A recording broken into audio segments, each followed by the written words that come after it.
going to show you the #1 treatment to fix back pain from a spondylolisthesis. What the heck is that? Let me explain it real quick. If you have it, you've probably been told already through an MRI, but all it means is that the vertebrae on top somewhere in your spine, usually the lowest segment, so like L5 or L4, it's slipping forward this way, and that's called the spondylolisthesis. Problems with this is if it slips forward, you can see this part of the bone right here, it starts to push into the bottom, this part right here, the upper part of the bottom bone, and it can actually cause a fracture. It can break in some cases, which means you're going to need surgery. They're going to need to put rods and screws in there to stabilize it. They'll do a fusion surgery. But most importantly, the disc is loose. That's why you've lost some stability. There's also ligaments that aren't visible on this model or on this model that get loose as well. And the deeper root problem to that is you have some muscles that aren't doing their job keeping your spine in place. But that's what I'm going to show you about in this video. Let me tell you a story about a patient that I had with a spondylolisthesis. She didn't know she had it. She was a high school volleyball player, unrelenting back pain. It just wouldn't stop. She went and got the MRI. They told her it was a spondylolisthesis. They were saying that she might need surgery. She wanted to go play collegiate volleyball at a big time university. And she would make herself play the game. She'd force her way through it. She was a key player for her team, obviously. But then when she got home, she was unable to walk right. She was having to hold herself up on the countertops and on the walls. And this is her parents telling me this because she wouldn't admit it. She was trying to be tough. And she was popping ibuprofen left and right. She was surviving on ibuprofen. That's not a good thing, of course. When I felt her back, I was on her spine when she came into the clinic, and I was feeling all the vertebrae here. I can feel the bones that pop out right here. And the bottommost vertebrae was just way too far in. I could feel these, and then I had to really poke in to get to the spinous process, this bone right here of L5. And then when I did poke it, it was tender for her. It hurt, and that was the spot that hurt her, she confirmed. And then I could feel the tailbone after that. Well, then I did this magical thing with her. I said, right there, where I had her on her side, and I was over her, and I was feeling all the bones, and I had her bones right here, and let's say this is L5, it was shifted forward like that, and I could feel L4, and then the tailbone right here, and I said, suck in your abs, pull them in, and I tapped her back, and I said, pull your belly button towards your back right here, and her vertebrae, her L5 vertebrae that has a spondylolisthesis did this, it went here, and then I said, okay, relax your abs, and then her vertebrae went this way. I said, okay, tighten your abs again, and her vertebrae went back into position. And then I poked it, and I said, is it as tender? And she goes, no, it's a lot less tender. And I said, okay, relax. And I poked it again, and she said, yeah, that hurts. That's my spot. That hurts real bad. And then we just played with that, and I said, okay, it's an ab thing. Let me tell you about another patient. Older woman, older, she was in her 30s, older than our high school student. She loved wearing high heels. She had just had a baby 4 months after the baby. She came into my clinic, back pain. She could not walk normal after her back would just start hurting. Because she had a 4-month-old, she was nursing, she was taking care of the baby, up all night. You know how it is for those of you guys that have babies, they don't sleep on a normal schedule until 4 or 5 months or so. And her biggest complaint was, I've got to go back to work here in a month or two. I can't even stand after I'm taking care of the baby. The worst is at night when I'm sitting there feeding the baby, nursing, and then I get up and put the baby to sleep, and I lean over the wall of the crib, and I have to bend my back over like so, put the baby down carefully to avoid having them wake up. And then she says, and then I get stuck, and I'm having to hold the crib and hold the walls and any furniture I can get out of the room and close the door and make my way to bed and just throw myself on the bed and recover over some time. And she just thought that was life of a new mother. She thought that was part of being pregnant. I get on her back. I'm feeling all her vertebrae, and I feel L1, L2, L3, L4, and then L5, and I'm having to go way in there to feel L5. And she goes, oh, that one hurts. That's my pain. That's it. And then I tell her, do me a favor, suck in your abs. And L5 goes like this. And I poke it again, and she says, that feels a little better. It's work. I'm having my abs work, but it doesn't hurt when you poke it. Great. Then she lets go of her abs, and the vertebrae slips back this way.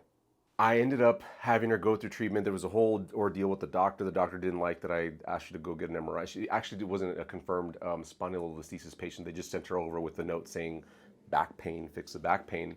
I determined it was likely a spondylolisthesis, and it was confirmed later on by MRI. She ended up getting completely better and then realized, oh, if I use my abs and I bend over and I do everything with my abs, then I can tolerate this just fine because we're moving the vertebrae into the right position.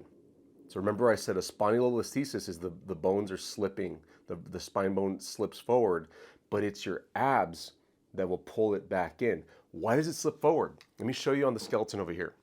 Here's the back side of the skeleton. You have back muscles that run up and down the sides of the spine. Those are called your erector muscles. There's a bunch of smaller names for the individual muscles, but as a whole, you have right erectors and left erectors that help to erect your spine upwards and they help you go backwards with extension. These muscles love to compensate. They will compensate. That's their job, is to make sure that you're standing upright so you don't fall over. They compensate for weak abdominals on the front. The abs on the front attach to the rib cage right here, the bottom edges of the rib cage, and then down to the pelvis bones. And their job is to limit rotation and help bend you forward. So they kind of counteract what the back muscles do, but they work together to provide stability so that as you stand and sit and walk and do anything upright, your spine is in control and you don't just fall over. Whenever you have weakness in these abdominal muscles, in order to continue to be upright, your back muscles say, I'm going to take over because abs, you're not doing your job today. I got it. After some time of doing this over and over again, these back muscles will get thick and strong, and because they're right on the spine, they can compress the spine and they can cause things like disc herniations. But if you're susceptible for a spondylolisthesis, you may or may not get a disc herniation, but you absolutely loosen that disc and you're just squashing all these vertebrae down, and you do it in such a way where one of them just wants to pop out forward. That's just kind of the path of least resistance for one of those bones. And that's what sets up your spondylolisthesis. But when you get your abs stronger and instantaneously, as in the two stories that I told you, you'll pull your rib cage down towards your pelvis and take pressure off the spine on the back, and it can allow the vertebrae to slip back into position. And if you think about the surgery that's done, if you can't do this yourself, they do a fusion surgery. That's where they will put rods and screws in the spine to fuse two levels together to provide stability so that your vertebrae that slipped forward now is stuck in this position. They surgically fuse it for you. They surgically position it for you. But if you can do this on your own by using your muscles, why not?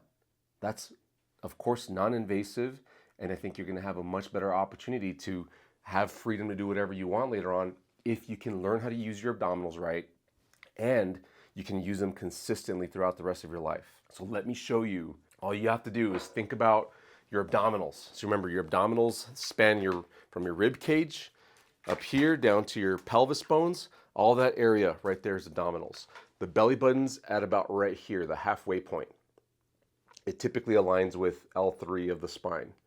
The muscles below the belly button, I would call those the lower abdominals, and then above the belly button, upper abdominals. The lower abdominals will provide stability for the lowest part of the low back, where people tend to get their spondylolisthesis. So if you can think about sucking in your abs, pull them in, and when you pull them in, what has to happen in your spine is you kind of have to hunch over. You kind of have to fold over. What you want to avoid, this is the common mistake when people suck in their abs, is they actually stick their chest out and stick their rear out and extend their back. And they end up using their back muscles more. It's just a faulty way of doing this. It's a learned wrong way of firing your abs. You have to learn how to fire your lower abs and kind of slouch subtly. And see how it's a subtle slouch? I'm bringing my shoulders and my chest down a little bit rather than sticking my shoulders and chest up, because that's going to make your back muscles work and further compress your spine and shoot that bone forward, worsening the spondylolisthesis. So you have to do this right. Key thing. Then once you figure this out, once you learn how to bear down a little bit, suck in your abs, and it's just a small amount. If you think about 100% ab contraction, you really want to just do like 20, 25%, not more than 50%. Especially at the beginning when you're practicing. But then what you have to do is hold it indefinitely. You might be thinking, indefinitely, what? In reality, you're going to hold it for probably 20, 30 seconds, maybe 10 at the start, less than 10, and then your abs are just going to say, ugh, I can't. And then you have to bring yourself to do it again. And at the beginning, when you're starting this off, it's going to be a very frustrating thing where you are constantly trying to fire your abs and then you forget and you let it go, or you get tired and you let it go. But you have to go through building the strength and building the endurance in those lower abs so that you're consistently throughout the day repositioning your spine. Now, you could wear a brace and get a slight repositioning of the spine, but that doesn't solve the long-term problem. You still have to learn how to use your abs. And you have to learn how to do this for the long term. Now, if you have a surgery, a fusion surgery, but you never learn how to fire your abs, you know what happens is the next level above or below, if there's a disc below, begins to get loose and you could develop another spondylolisthesis or a disc herniation, some other problem, because you still don't have the right balance of stability between the back muscles and the ab muscles around the spine. But the surgical fusion's taking care of that one level. There's still levels above and below that need some help. So the best thing is to learn how to use your abdominals like I'm telling you, and then do it consistently. And as frustrating and as out of reach as it might sound to you right now to say, oh my gosh, I have to do this every day and all the time. And yeah, that's what it takes. You have to just learn how to use your abs better, because you haven't been what's ahead of you if you don't fire your abs is a consistent life of back problems that potentially lead to more surgery and limitations in what you like to do. You need to use your abs on a consistent basis to fix the spondylolisthesis. Go get after it. If you're looking for more help for lower back pain treatments, there's a whole different way of thinking that I have about it, and I detail it here in this video. It's called The Truth About Lower Back Pain Treatments. Go check it out.